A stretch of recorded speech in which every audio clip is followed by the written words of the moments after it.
మత్తయి సువార్త 2వ అధ్యాయం.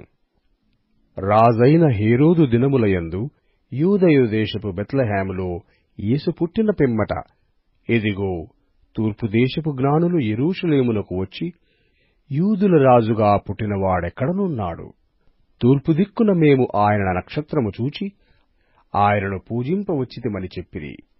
హేరోదు రాజు ఈ సంగతి విన్నప్పుడు అతడును అతనితో కూడా యెరూషలేము వారందరును కలవరపడిరి. కాబట్టి రాజు ప్రధాన యాజకులను, ప్రజలలో నుండు శాస్త్రులను అందరినీ సమకూర్చి క్రీస్తు ఎక్కడ పుట్టునని వారినడిగెను.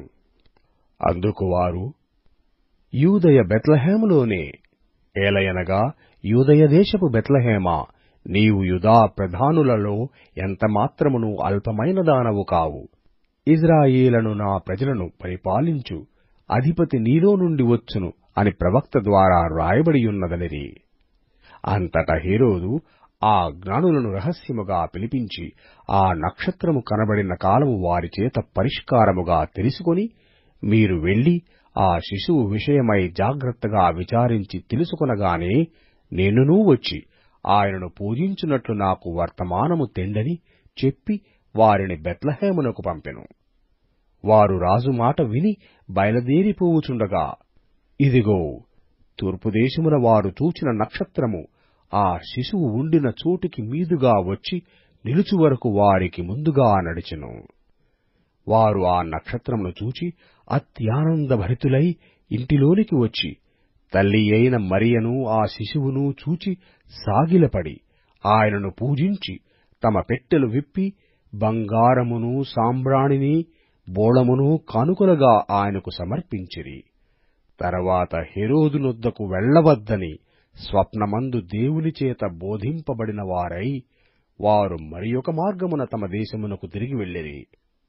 వారు వెళ్లిన తరువాత, ఇదిగో, ప్రభువు దూత స్వప్నమందు యోసేపునకు ప్రత్యక్షమై, హేరోదు ఆ శిశువును సంహరింపవలనని ఆయనను వెతకబోతున్నాడు గనుక నీవు లేచి ఆ శిశువును ఆయన తల్లిని వెంటబెట్టుకుని ఐగుప్తునకు పారిపోయి నేను నీతో తెలియజెప్పు వరకు అక్కడనే యుండుమని అతనితో చెప్పెను. అప్పుడతడు లేచి రాత్రివేళ శిశువును తల్లిని తోడుకుని ఐగుప్తునకు వెళ్లి, ఐగుప్తులో నుండి నా కుమారుని పిలిచితిని అని ప్రవక్త ద్వారా ప్రభువు సెలవిచ్చిన మాట నెరవేర్చబడినట్లు హేరోదు మరణము వరకు అక్కడ నుండెను. ఆ జ్ఞానులు తన్ను అపహసించిరని హేరోదు గ్రహించి బహు ఆగ్రహము తెచ్చుకుని తాను జ్ఞానుల వలన వివరముగా తెలుసుకొనిన కాలమును బట్టి బెత్లెహేములోను దాని సకల ప్రాంతములలోనూ 2 సంవత్సరములు మొదలుకొని తక్కువ వయసుగల మగ పిల్లలనందరినీ వధించెను. అందువలన రామాలో అంగలార్పు వినబడెను, ఏడ్పును మహారోదన ధ్వనియు కలిగెను. రాహేలు తన పిల్లల విషయమై ఏడ్చుచూ వారు లేనందున ఓదార్పు పొందనొల్లకయుండెనని ప్రవక్తయైన యిర్మీయా ద్వారా చెప్పబడిన వాక్యము నెరవేరెను. హేరోదు చనిపోయిన తరువాత, ఇదిగో, ప్రభువు దూత ఐగుప్తులో యోసేపునకు స్వప్నమందు ప్రత్యక్షమై, నీవు లేచి శిశువును తల్లిని తోడుకొని ఇజ్రాయేలు దేశమునకు వెళ్ళుము, శిశువు ప్రాణము తీయదూచుచుండిన వారు చనిపోయిరని చెప్పెను. అప్పుడతడు లేచి శిశువుని తల్లిని తోడుకుని ఇజ్రాయేలు దేశమునకు వచ్చెను.